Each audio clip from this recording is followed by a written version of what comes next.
da TV Senado, ouvintes que nos acompanham pela Rádio Senado.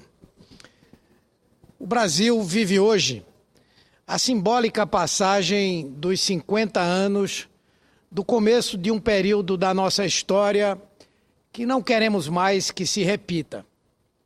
Um momento em que setores significativos da nossa sociedade deixaram de acreditar na democracia como meio de resolução dos conflitos para respaldar uma ditadura.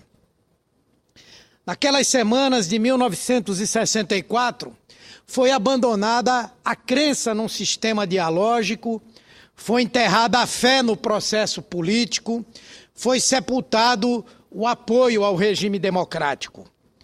As convicções de muitos brasileiros nas liberdades foram paulatinamente deixadas de lado em razão de um terrorismo político disseminado por setores conservadores da época. Abriu-se mão de tudo, de todos os valores mais caros a uma sociedade, em razão da falsa ameaça de que o Brasil seria invadido pelo comunismo. Sob o pretexto de não viver em uma ditadura do proletariado, que iria fechar o Congresso, extinguir os partidos, censurar a imprensa e praticar terrorismo de Estado, a sociedade civil, ou pelo menos uma parte expressiva dela, deu guarida a um golpe militar que fechou o Congresso, extinguiu os partidos, censurou a imprensa e praticou o terrorismo de Estado. Foi uma desgraçada escolha, uma opção que tomou grande parte da nossa sociedade civil e de cuja responsabilidade não pode jamais se eximir, a de que fez escada para a ascensão de um regime militar. Nossa democracia foi vendida por cidadãos, empresários, igrejas, políticos, veículos de comunicação que defenderam por todos os meios a deposição de um presidente legitimamente eleito e o amordaçamento de indivíduos, instituições e movimentos sociais que incomodavam o status quo. Hoje, meio século depois, muitos ainda escondem, envergonhados, a participação decisiva que tiveram em favor da instauração da ditadura no Brasil. Outros, depois de muita resistência, assumiram a postura de apoio e reconheceram o erro que foi o respaldo àquele regime de exceção. Talvez porque tenham entendido que não vale trair os ideais sagrados da democracia para que vejam contemplados à força os seus próprios interesses. O regime militar, instaurado em 64, com ares de legalidade e promessa de transitório, logo enveredou pelo caminho do arbítrio e do autoritarismo que nos custou 21 anos. E nos custou mais, nos custou a liberdade de expressão e o cerceamento das demais liberdades civis e direitos individuais.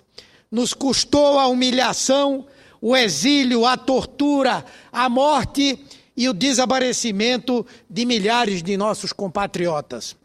Foi uma opção profundamente dolorosa, tomada pela nossa sociedade, que só despertou e passou a resistir quando viu a si mesma e a seus filhos vítimas do regime que ajudou a instalar no poder. É muito difícil falar em qualquer lado bom desse período, seja em termos econômicos, seja em termos de infraestrutura do país, diante do rosário de atrocidades cometidas contra os brasileiros pelo regime militar. É algo para que nunca mais nos esqueçamos. Nenhum cenário de tensão vivido, nenhum momento de conflito que atravessemos, nada justifica o sufocamento do regime democrático. É na democracia que resolvemos os contraditórios sociais. É nessa relação dialética que poderemos crescer como povo e como país. Não é suprimindo o debate, não é asfixiando as opiniões contrárias que seremos grandes. Igualmente, a disseminação de mentiras e a prática do terrorismo político só prejudicam o esclarecimento da população e prestam um desserviço ao Estado democrático de direito. Por mais explosiva que chegue uma situação no regime democrático, é criminoso suprimi-lo com o pretexto de pacificar o debate. Não podemos jamais sucumbir a essa falácia que guarda paralelismo com a recente pesquisa do IPEA, atestando que 58% dos brasileiros acreditam que o comportamento feminino influencia o estupro.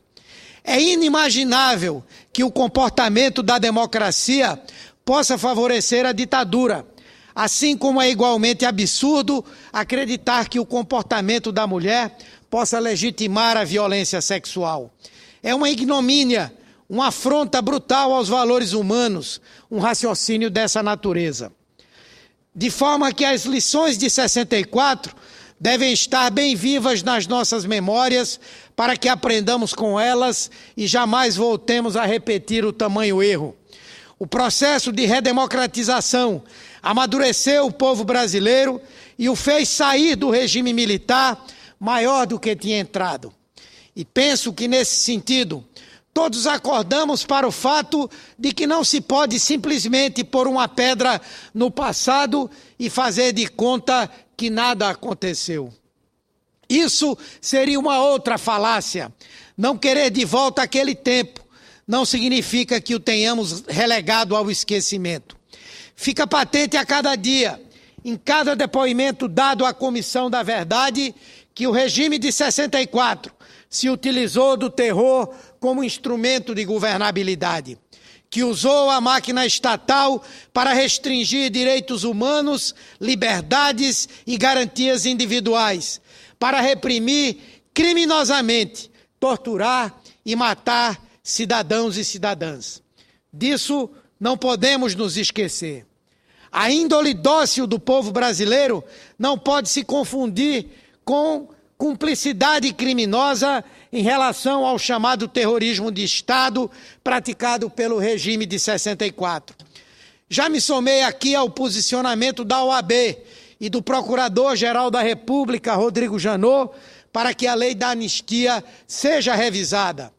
Hoje eu faço mais uma vez, agora respaldado por uma pesquisa publicada pelo jornal Folha de São Paulo, segundo a qual expressiva maioria da população brasileira é a favor da anulação da norma tal qual ela é aplicada atualmente. Não é possível que ouçamos depoimentos como o do coronel reformado Paulo Malhães, dado na semana passada à Comissão da Verdade, e fiquemos impassíveis. Um depoimento em que, sem remorsos, ele confessou que torturou e matou, e aqui abro aspas, tantos quantos foram necessários, ressaltando ainda a forma cruel como os corpos eram mutilados para que não restasse possibilidade de identificação. Disse isso protegido pela lei da anistia e voltou para casa para junto dos seus familiares, como não puderam fazer mais de 350 mortos e desaparecidos políticos do nosso país, dos quais a ditadura se encarregou de dar fim. Então, a anistia foi ampla, geral e restrita, mas muito mais para um lado, aqueles que operaram protegidos pelo Estado do que para outro. Em razão disso, é imperioso que revisemos essa lei e que façamos justiça a todas as vítimas das atrocidades perpetradas pelo regime militar. Se não quebrarmos os grilhões da omissão e da cumplicidade, estaremos condenados a carregar esses cadáveres insepultos por todo o resto da nossa história e jamais haverá descanso para o nosso passado. Entendo que esse momento precisa ser avaliado, inclusive sob a luz do momento presente. Em 1964, um governo democraticamente eleito, apoiado pela maioria da população. As pesquisas que o IBOPE divulgou recentemente e que eram da época, mostravam que o presidente João Goulart dispunha de amplo apoio da sociedade, que medidas como as reformas de base, especialmente a reforma agrária, tinham amplo apoio da sociedade brasileira. E, no entanto, apesar disso, criou-se no Brasil um clima de ódio, um clima de geração de insegurança junto à sociedade, para a sociedade. E aí eu estabeleço um paralelo muito claro com o que acontece hoje no nosso país. Hoje, no nosso país, se apregoa o ódio como instrumento de disputa política. Um governo como o governo do Partido dos Trabalhadores, que desde 2003 vem promovendo mudanças principalmente para os mais necessitados, para os mais pobres, que garantiu a inclusão cidadã para milhões de brasileiros, que deu aos pobres desse país a dignidade que nunca tiveram.